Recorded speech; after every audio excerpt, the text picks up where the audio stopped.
Salut tout le monde, aujourd'hui on va voir ensemble la troisième catégorie du figure de style du substitution. On a la périphrase, la métonymie, la synecdoque, la antonomase et l'ironie. Premièrement عندنا la périphrase يعني ايه périphrase يعني كناية. Définition بتاعته la périphrase est une figure de style par laquelle on exprime une notion en plusieurs mots qui la décrivait au lieu de on utilise un seul بمعنى ان احنا بنشرح المصطلح او بنوصفه بكذا كلمة بدل ما نقول الكلمة بتاعت المصطلح ده بس. طيب les exemples عندنا l'astre de nuit بنحطها بدل la lune او لما نقول le roi des animaux بدلها اللي هو le lion. La ville éternelle اللي هي بدل Rome. Le pays du soleil levant بدل le Japon. Et maintenant la métonymie وهو برضو كناية بس ليها شكل مختلف. On ne nomme pas l'être ou l'objet mais on utilise un autre nom qui est proche parce qu'il s'agit de son contenu, sa cause, etc.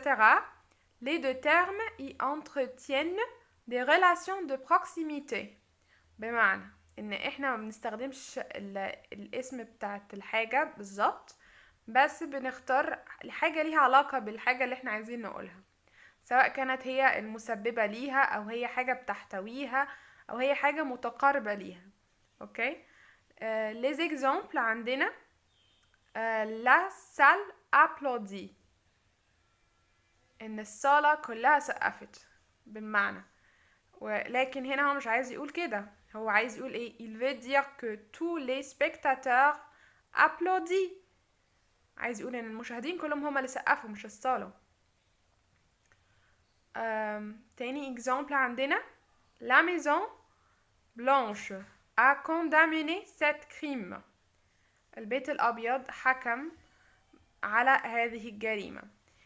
هو هنا عايز يقول ان يعني بالبيت الأبيض يقصد بيه البريزيدون d'Amérique. فهنا il veut dire que c'est le président d'Amérique qui a condamné cet crime. طيب les relations de la métonymie. بنعرف ازاي الميتونيمي ليه أشكال كتير بيعبر عن حاجات كتير. أولهم la matière pour l'objet المادة للشيء زي par exemple fer qui cause ma peine الحديد الذي سبب لي الألم. هو هنا مش عايز يقول كلمة حديد، هو يقصد بيها السيف. هو il veut dire un épée au lieu de fer. طيب تاني حاجة بيعبر عن le contenant pour le contenu. ok.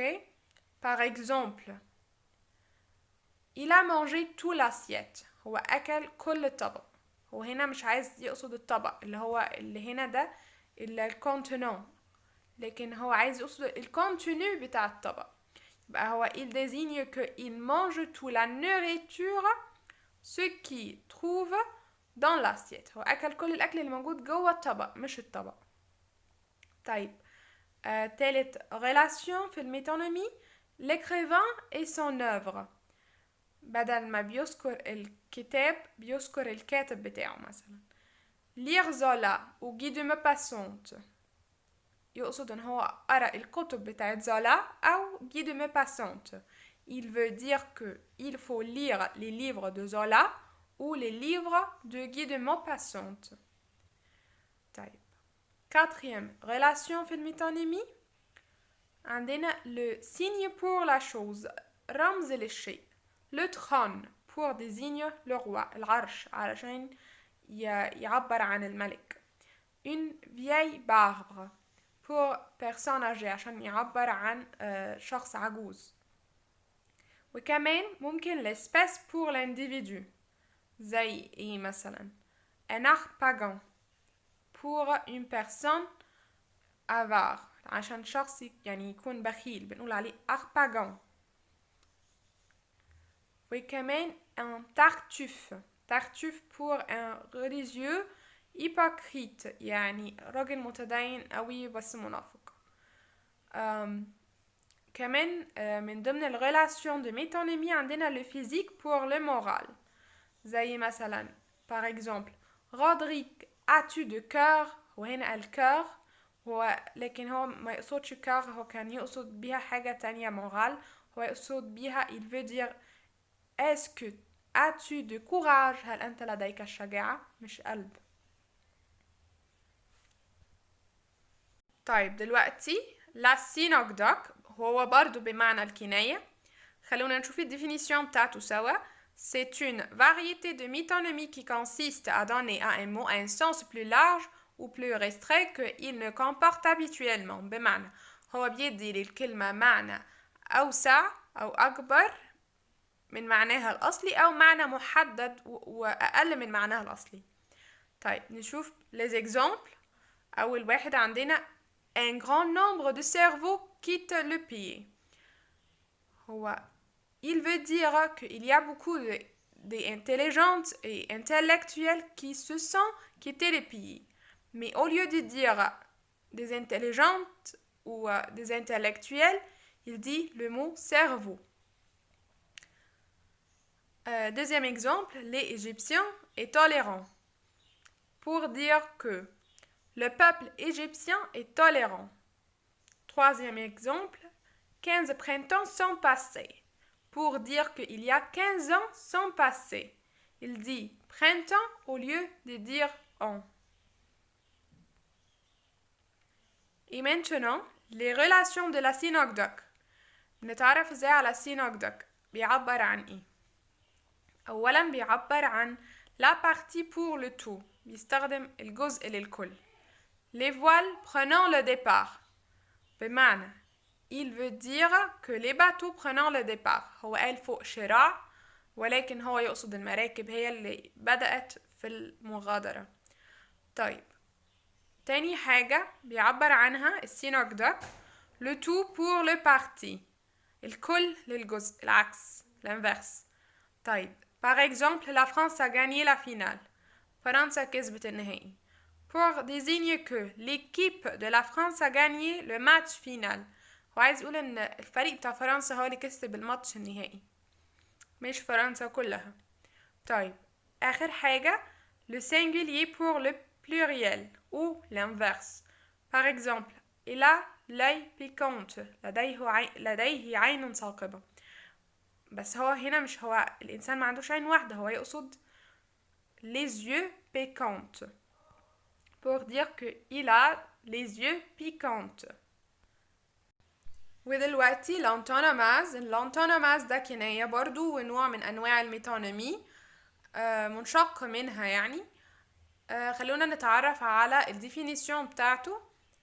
Une antonomase est figure par laquelle on fait d'un nom commun ou d'une périphrase un nom propre, ou à l'inverse on a fait d'un nom propre un nom commun. بمعنى بنعبر عنه ازاي؟ بنخلي مثلا كلمة غير معرفة تبقى معرفة أو العكس. طيب par exemple un Apollon ده nom propre. ماشي. بنخليه ازاي بقى un nom commun؟ بيبقى Apollon ده علشان نقول على الحد ده pour parler d'un bel homme ou d'un homme qui prendra soin de sa apparence. يعني ممكن أقول كلمة un Apollon اللي هي nom propre علشان أوصف بيها حد يعني جميل أو واحد مهتم بمظهره، في الحالة دي هتبقى راحت لل nom commun. طيب نعكسها ازاي؟ En France il courant utilise la location. ماشي. هو هنا حط location اللي هي nom commun pour parler de général de Gaulle علشان يحولها لنوم propre ويقصد بيها الجنرال دو غول.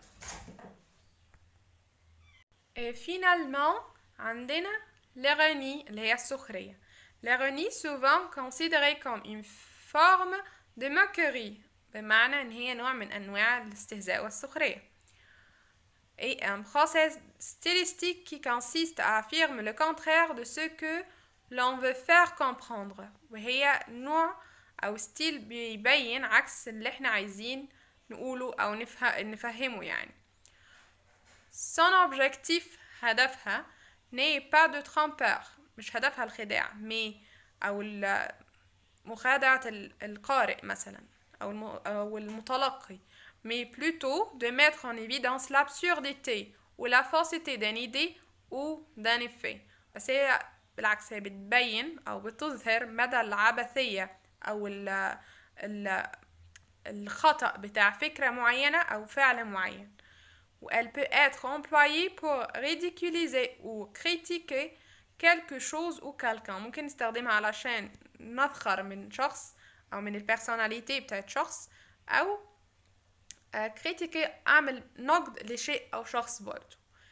و elle se développe souvent tout au long d'un texte ou d'un discours. ممكن تبقى على مدار التكست كلها باينة أو ديسكور صغير، حديث صغير. par exemple مثلا quelle belle époque، بس أنا القصد من الجملة هنا عايزة أقول العكس، عايزة أقول إيه pour dire إيه بقى quelle époque abominable. Ok, c'est le contraire. La deuxième exemple, n'écoutant que son courage qui ne lui demandait rien, il se garda d'intervenir pour montrer qu'il manque de courage et ça l'empêche d'agir. Alors, il montre le contraire du phrase ici. فالإغاني هي إن أنت تقول شيء وأنت تقصد عكسه تماما أو عايز تعبر عن عكسه تماما. ما تنسوش تعملوا لايك للفيديو لو عجبكم أو استفدتوا، وممكن تسيبولي في الكومنت الدروس اللي انتم محتاجينها للشرح. ما تنسوش تعملوا سبسكرايب للشانل. ميرسي.